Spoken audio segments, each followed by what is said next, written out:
गरीब लड़का और भगवान बुद्ध की कहानी। एक इतना गरीब लड़का था कि वह हर रोज़ खाने के लिए भटकता था और कहीं ना कहीं से खाना इकट्ठा करता था, पर हर रोज़ उसका खाना गायब हो जाता था।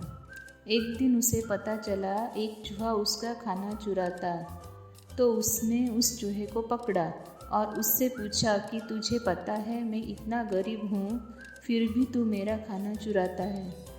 अगर तुम्हें चुराना ही है तो किसी अमीर का क्यों नहीं चुराता।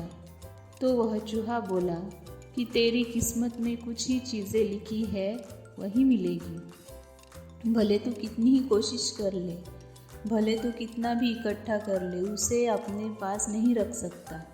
यह जानकर लड़का बहुत शॉक हुआ कि ऐसा कैसे हो सकता है।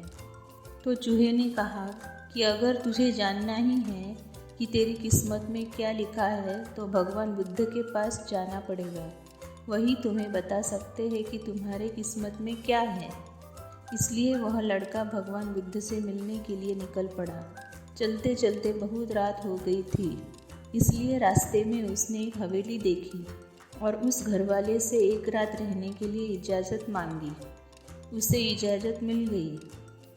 हवेली वालों ने लड़के से पूछा कि वो इतनी रात को कहाँ जा रहा है। तो उसने कहा कि मैं बुद्ध के पास जा रहा हूँ, अपनी किस्मत के बारे में पूछने के लिए। तो हवेली वालों ने कहा कि तुम भगवान बुद्ध से हमारा सवाल भी पूछोगे। हमारी एक 16 साल की लड़की है जो बोल नहीं सकती है, तो क्या करे जिससे इसकी आवाज़ आए। उस लड़के ने कहा, ज़रूर पूछूंगा आपका सवाल। और उसने उनको धन्यवाद कहा और सुबह वहाँ से निकल पड़ा। आगे रास्ते में बहुत बड़े बड़े बर्फ़ के पहाड़ थे। वह बड़ी मुश्किल से पहाड़ पर चढ़ा। उसे वहाँ एक जादूगर मिला। उसने उस लड़के से पूछा कि वह कहाँ जा रहा है। तो उसने कहा कि भगवान बुद्ध के पास जा रहा है, अपनी किस्मत के बारे में पूछने के लिए। तो जादूगर ने कहा कि क्या तुम भगवान बुद्ध से मेरा यह सवाल पूछोगे। मैं हज़ारों सालों से तपस्या कर रहा हूँ ताकि मैं स्वर्ग जा सकूँ, और मेरे हिसाब से अब तक तो मुझे स्वर्ग में चले जाना चाहिए था। तो मैं स्वर्ग में जाने के लिए क्या करूँ। लड़के ने कहा कि ठीक है, मैं आपका सवाल बुद्ध से पूछता हूँ।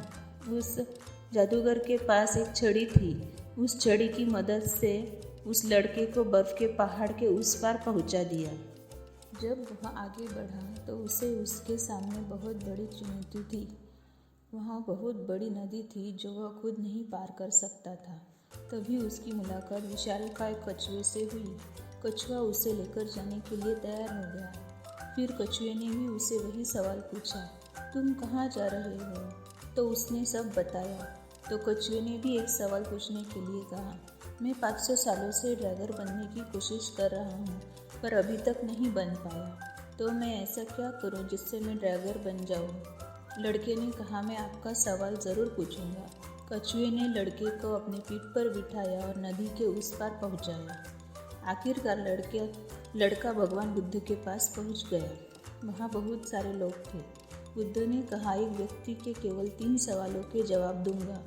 लड़का एकदम शॉक हो गया क्योंकि उसे तो 4 सवाल पूछने थे। वह सोचने लगा कि उसने कौन से 3 सवाल पूछने चाहिए। उसने कछुए के बारे में सोचा कि कछुआ 500 सालों से ड्रैगन बनने की कोशिश कर रहा है। जादूगर 1000 साल से स्वर्ग जाने के लिए तपस्या कर रहा है, और वह लड़की बिना बोले कैसी पूरी जिंदगी निकाल सकती है। फिर खुद के बारे में सोचा कि मैं तो सिर्फ एक गरीब हूँ, मैं तो मांगकर भी अपनी ज़िंदगी गुजार सकता हूँ। पर कछुआ जादूगर लड़की की परेशानियाँ तो मेरी परेशानियों से बहुत बड़ी है। तो लड़के ने उनके 3 सवाल भगवान बुद्ध से पूछे। बुद्ध ने जवाब दिया कि कछुआ 500 सालों से ड्राइवर बनने की कोशिश कर रहा है, पर अपने कवच को छोड़ने के लिए तैयार नहीं है। जब तक वह कवच को नहीं छोड़ेगा तब तक वह ड्राइवर नहीं बन पाएगा। वही जादूगर अब तक अपनी छड़ी नहीं छोड़ेगा तब तक वह स्वर्ग नहीं पाएगा। और जब लड़की को उसका जीवन साथी मिल नहीं जाएगा तब तक वह बोल नहीं पाएगी। यह सब सुनकर लड़का वापस कछुए के पास आया और उसे सब बताया। तो कछुए ने अपना कवच निकाल दिया। जैसे ही कवच निकाला उसमें से कीमती मोती निकले। वह मोती कछुए ने लड़के को दे दिए और वह ड्रैगर बन गया। फिर जादूगर के पास गया और सारी बात बताई तो जादूगर ने अपनी जादू की छड़ी लड़के को दे दी और वह स्वर्ग में चला गया।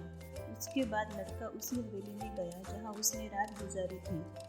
जब वहाँ गया तो लड़की सामने आई और बोली, उस रात हमारे हवेली पर तुम ही आए थे ना। इस तरह लड़के को पैसा, पावर और एक खूबसूरत जीवन साथी मिल गई।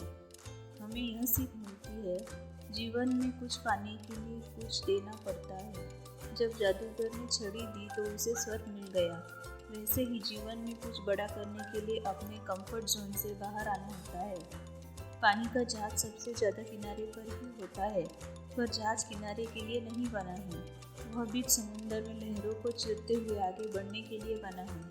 इसलिए जीवन में कुछ बड़ा करने के लिए रिस्क तो लेनी ही पड़ेगी। और अगर आपको लगता है कि आपके जीवन में प्रॉब्लम बहुत सारी हैं, तो ज़रा एक नज़र डालिए उन लोगों पर जिनके पास रहने को घर नहीं है, खाने को रोटी नहीं है, कोई देख नहीं सकता, कोई चल नहीं सकता, कोई बोल नहीं सकता।